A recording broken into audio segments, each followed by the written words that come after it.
Hey guys, this is Abdul Shahid from QuranicConnection.tv. Welcome to the iLife Academy coaching series.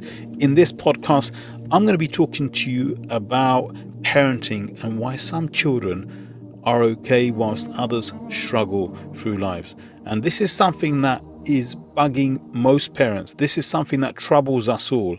And so let's get into this and understand exactly what's going on. Now, first of all, we know as parents, most of us agonize over our children. We agonize over our children's future. We worry about setting them up for success in life, in the dunya, in the akhirah. In fact, we go as far as setting our children up with as many skills as possible, so we don't ruin the child's future chance of success or happiness. Right? So, if that's the case, if we're doing all of that, then what's going on? Why do some children do okay and others don't? And the truth is that as parents, we have a huge say in the setting up of the foundation. The foundation is the here and now. It's what's present. You can't control the future of a child. Like, only Allah controls the future. However, by setting them up in the present, helping them with the tools that they're going to be needing throughout their lives, like, you can have a massive influence on how things are shaped for them in the future. But that doesn't mean you can control what the future will be. So some of us worry, in fact all of us worry, right? We all worry about what we all worry to the point that we overburden the children. And then we try and set them up with this foundation, but it's like it becomes intense and their lives become jam-packed with so many things to do that they just want to sit at home sometimes. And we're afraid to let them just sit at home and do nothing, because we feel they need to have lots in order to give them that great future. But here's the thing, going back to what I said, we don't know what the future is, right? And every child, they really need that joyful experience of childhood. Like, to give them that is one of the most important things, right? So free play, allowing them boredom, that pushes a child to become curious and explore, right? On the other hand, you have some parents, and look, before I even say this, I don't want you to get defensive, because we all seem to do this, right? But we have some parents who are letting their children, we want to give the children absolute freedom, allow them to do whatever they want to do, and we fill their lives up with entertainment, gadgets, phones, PlayStations, all the toys that you and we all like playing with, right? And that's a common trend because it's like a good babysitter, right? It's the modern babysitter. And it's easier just to have the kids hanging around and give them a Nintendo or a PlayStation or stick them on YouTube, and parents do that because they want some me time. But the thing is, like, too much of anything, especially too much of that, is pretty destructive. So don't worry, I'm not criticizing you or your family situation. Like, we can all fall into that situation. But I'm pointing to the fact that whilst children are left, spending hours with the modern babysitter, then our actual connection with our children diminishes, and we become less and less tolerant with them. And this is a very common thing right now. Especially as a father, I can say for sure that when you're not used to hearing that level of noise all the time, like us fathers, we're not used to that level of noise. You're busy out working or you're doing whatever you're doing, and then you come home and then you tend to try and quieten the children down, right? When they're having fun. And often that means scenarios like, hey, should we watch a movie, or, let's watch some cartoon, or, the kids are like, woohoo, let's do something fun together. And all of a sudden, you've stuck the modern babysitter in front of them, and you're like, whew, I can get back to what I wanted to do, which is just hang around and have some more me time, right? And I'm not blaming you. Like, I know how it feels. You come back from work and you just want to relax. right? And have a peaceful evening. And those noisy kids, they're just not allowing you to have that, right? Now, that might sound like it's describing some people's lives, and you might even be that responsible parent that plans out the entire week for your children and yourself, right? Every day, every night, the weekends, and the kids even love those activities, except for when you lose the plot, when you decide that they're not following the plan as you planned it, and then you start getting all stroppy, right? And sometimes, you know, children, they just want to stay home. They don't want to go to clubs. They don't want to go out. They want to play in the house with their toys or read their books or do whatever it is that they do, or maybe even sit on the PlayStation, right? That's what children want to do at times. They don't want a life packed with lots of activities constantly. And out of the fear that we're not going to give our children enough, like, we pack their lives with anything and everything that we can find. And then when they don't want to go to it, then we decide to fall out with our children over it. Right? So these are things that maybe you can relate to it, maybe you can't, maybe you are that perfect parent, and maybe I should interview you and see how you're doing it, because maybe we're not doing it quite right. And I'm not I'm not taking the mick. Like, I'm just saying that, we all have different ways of doing it, right? But there are some things, that we as parents are, we as parents, we're trying to do our best, but we are making mistakes at the same time. And this is all about that. This podcast is all about what can we do to actually turn that around.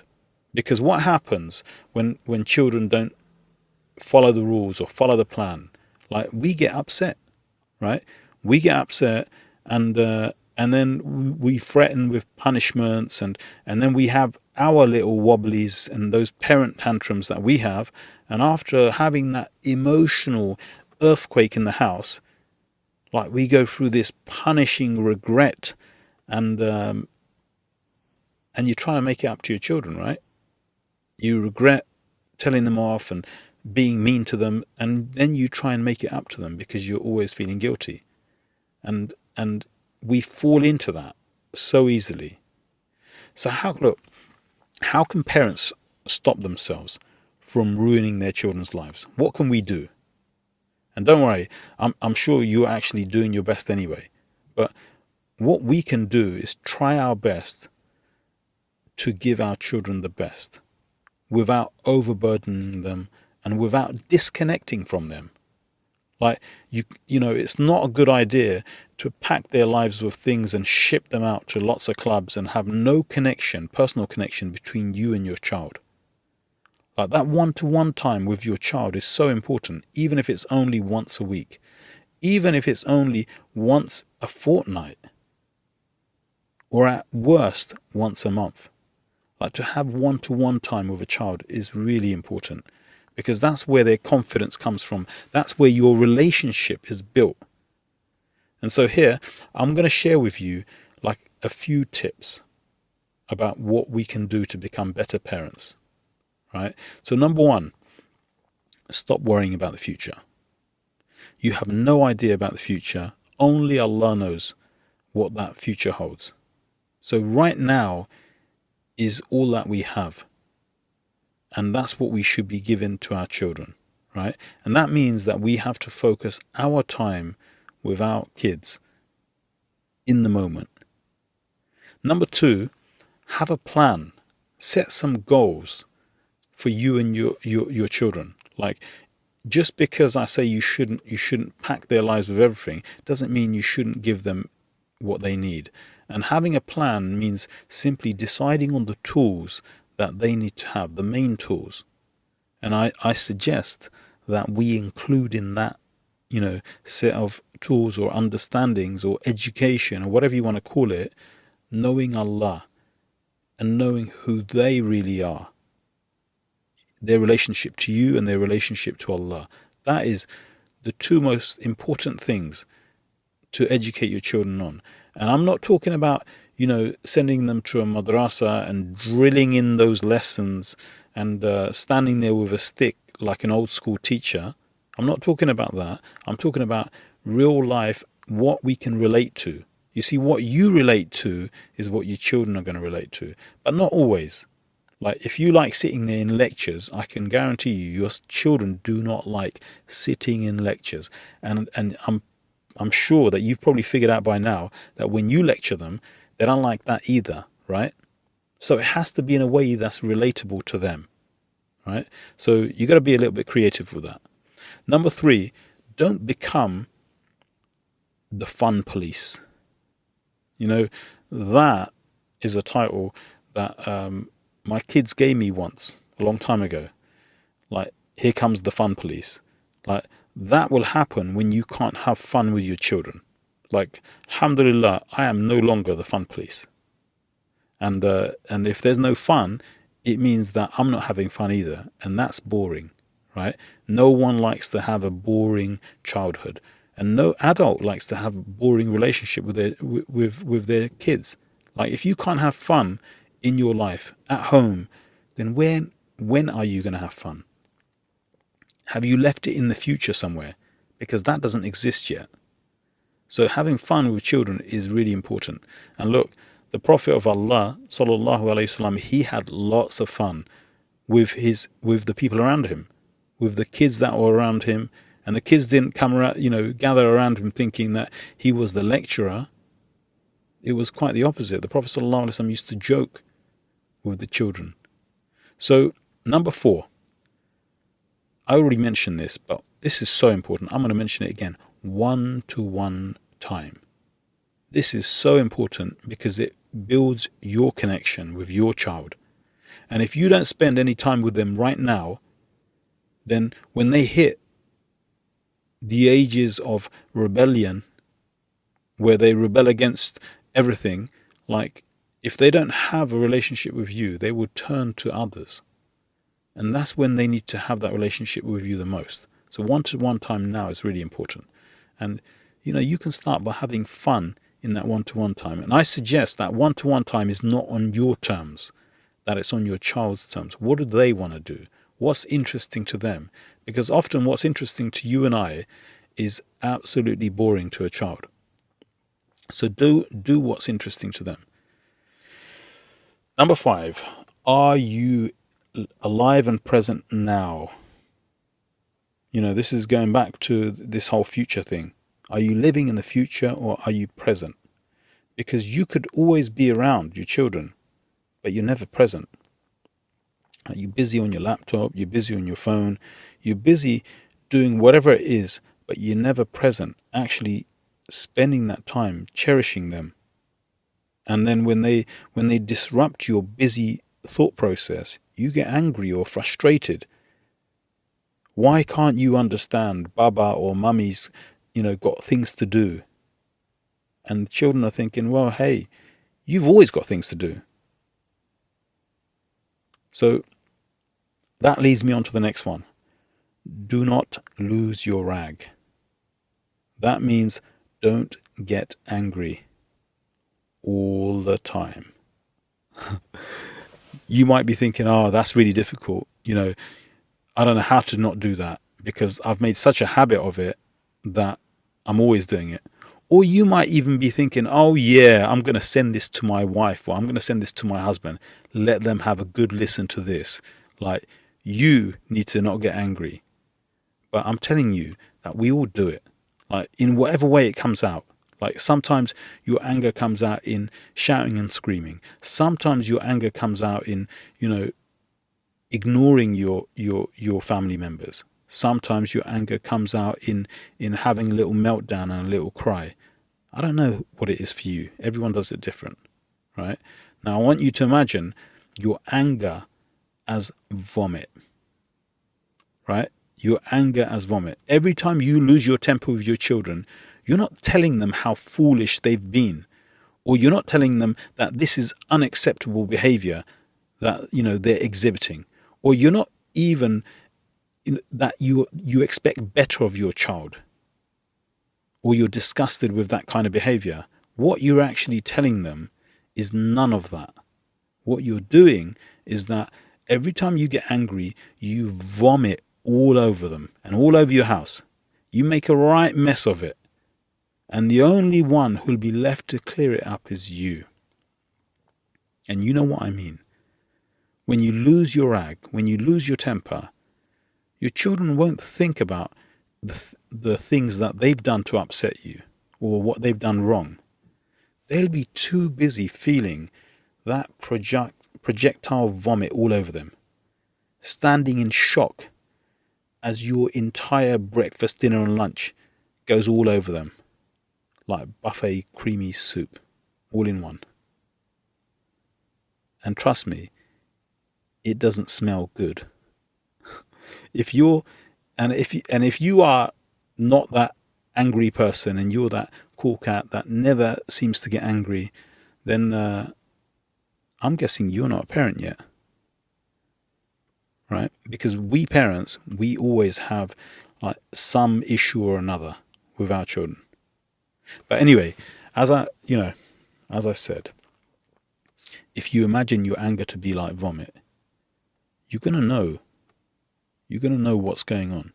And you don't want that to happen. You don't want to feel that guilt and that horror of, what did I just do? How did I make my child feel? What a bad parent I am.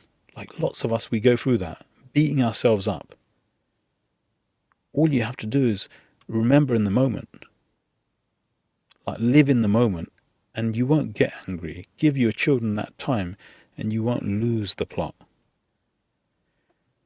And lastly, I'm going to leave you on this, but Allah subhanahu wa ta'ala has given you everything you need. Like you have what you need to be happy. You don't need to go out and get more of it to be happy. You don't need to go into the future to be happy. So if you can create your own peace of mind, confidence, living according to your purpose, whatever that may be, then I guarantee you 100% that you're going to be in a good state with your family, with your children. And Allah subhanahu wa ta'ala has given us everything we need.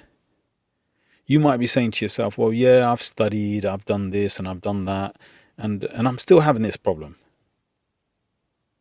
But Allah says, Bismillah ar-Rahman ar-Rahim, Al-Yawma akmaltu lakum deenakum. Indeed, today I've completed for you your way of life. Wa atmamtu alaykum ni'mati. And I have completed my favors upon you. So if that's the case and you're not finding it, then there's something missing, and all you need to do is figure out what it is. That's all you need to do. You don't need to change everything, but we just change small pieces, one piece at a time. If you do that, your child will be okay, and you will have what you need to give to your child. If you are never present in the life of your child, you're never going to be able to connect to them. You have to be able to be present to connect to your child. You have to be able to have fun with them to connect to them. It can't all be about learning and skills. It has to be about connection. That's the most important thing that you need to have with a child. And if you can have that, you can have 100% control over yourself. And what that will lead you to is influence. And the effects that you have on your children, it will all come through your connection of love and compassion. You can teach your children, you can tell them stories, you can have fun with them, you can navigate this life with them. You can't control them, but you can definitely have an influence over them. But that only happens, and it can only be predictable if you have a connection of love and compassion. Like they need to have that connection with you. Otherwise, they will find it elsewhere. You see, the children that tend to suffer a lot are the ones that are disconnected a lot. And if up until now you haven't got exactly what you wanted, that's all right. You're only human. You don't have to have it all figured out. But along the way, as you start to discover it, you can slowly start to change those things. Now, if you are interested in knowing how to do this, knowing how to make those changes, and you've tried everything and it's not working, then check out QuranicConnection.tv/certification. QuranicConnection.tv/certification, and you will find the iLife Mastery certification training. And in that, we go through like an intensive of all the things you need to know and understand. It's an education system that will change your life. It's something that doesn't really exist out there, and it's something that, alhamdulillah, a lot of people are going through right now. It is coaching, it is education, but it's very much about shaping your life the way you want it. If you are struggling in different areas, wherever they may be, whether it's your parent, whether you're parenting, whether it's your relationships, whether it's your finances, your work, whatever it may be, like that's something you want to check out, because it is life transformational, inshallah. So inshallah, I'm going to leave you with that. Jazakumullah khair. Go check out QuranicConnection.tv, sign up to the email list, and you will get regular updates and podcasts and all the things that we're sharing out there. And inshallah ta'ala, I will see you in the next episode. Jazakumullah khair.